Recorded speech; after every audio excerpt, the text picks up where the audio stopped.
would like to learn that? Okay? Because I know we like routines, because routines are crutches.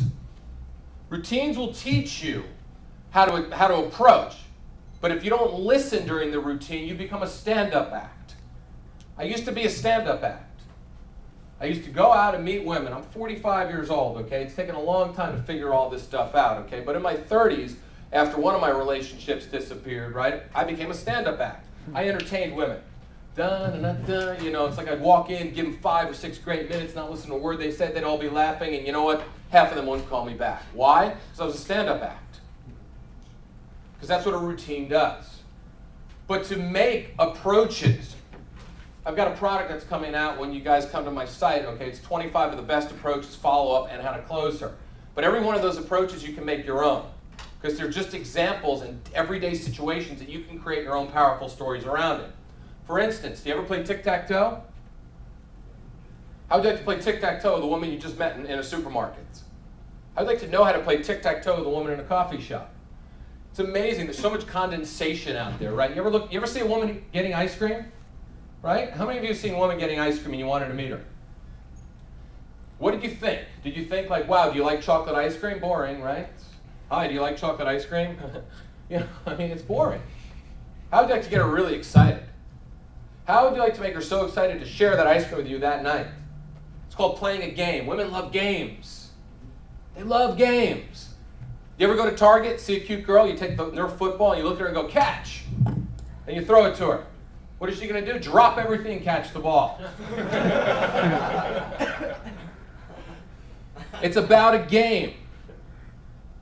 Another thing, you see sheets in Target. See a good-looking girl in the sheet section, right? You think to yourself, God, I got to be safe. I can't say what I'm thinking. What are you thinking? Man, I'm going to go grab some sheets. I'm going to poke my finger through here. I'm going to feel the thread count and go, I don't know, man. What is 500 thread count? Touch. Touch is great.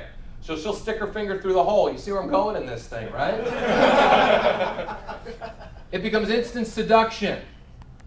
So what she's done, and I've done this thousands of times. So she does. She sticks her finger through the hole, and then I look at her and I go, what do you feel right now? I go, let me ask you. She goes, I don't know, it doesn't feel great. So let me ask you a question, okay? Not to be personal or anything. What do you wear when you go to sleep, right? So she starts cracking up. She goes, well, I wear like little, I wear like pajamas. I go, you wear feety pajamas? You tease them a little bit, right? I said, well, don't you ever wear like nothing to bed? She goes, yeah, sometimes. I said, do you want nothing on these sheets? And she'll go, no. And I'll be like, well, show me a pair of sheets that you want nothing on. And we'll just go poke our fingers in holes. It becomes instantly sexual.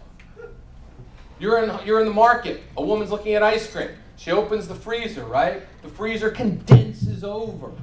So what do? You stand there and you think, I'm going to talk to her about ice cream. No, you're not. You're going to play tic-tac-toe with her. You're going to open up the freezer door. You're going to put us like this with little X's and an X in the middle. You're going to shut the door and you're going to look at her and go, your turn. That's what you're going to do. That freaks up. They look and they go, oh my God. And they start playing tic-tac-toe with you. That's awesome. You become tic-tac-toe man. So what do you do on a date? You take her out and you play Connect 4. You find out her favorite game. You show up at a coffee shop. You buy the game for $15 and you gamble dinner on her. Because you know why? She went to the market. In her basket in the market, she had chicken. You found out she made chicken tacos. So on that date that you bring the game to, what do? You bring the game and you go, you know what? We're playing for chicken tacos. I win, you make me chicken tacos. Being the alpha man. She goes, and if I win? He goes, I'll make you my specialty. You know, going to Whole Foods, putting it in a frying pan, right? Turning on the heat, stirring it up as she walks in. That's my specialty. Oh, that lemon chicken is doing really good tonight. But it doesn't matter. You're back at her house on date number 2. Because you're not being the cliche. Dinner dates. What is she, homeless? You got to feed her? God, dinner dates suck. They're boring. You sit across and exchange a resume. Next time you go on a dinner date, just print your resume out. Fuck Mary, and when I was 11, lost my virginity. Yeah, I know that was young, okay? 14 to 17, had a high school girl. I mean, it's so boring. Broke up, had my heart broken for 2 years, was really angry for those 2-year period, but I'm over it now. Might as well write that shit. Resumes are boring. So it's all about creating that moment.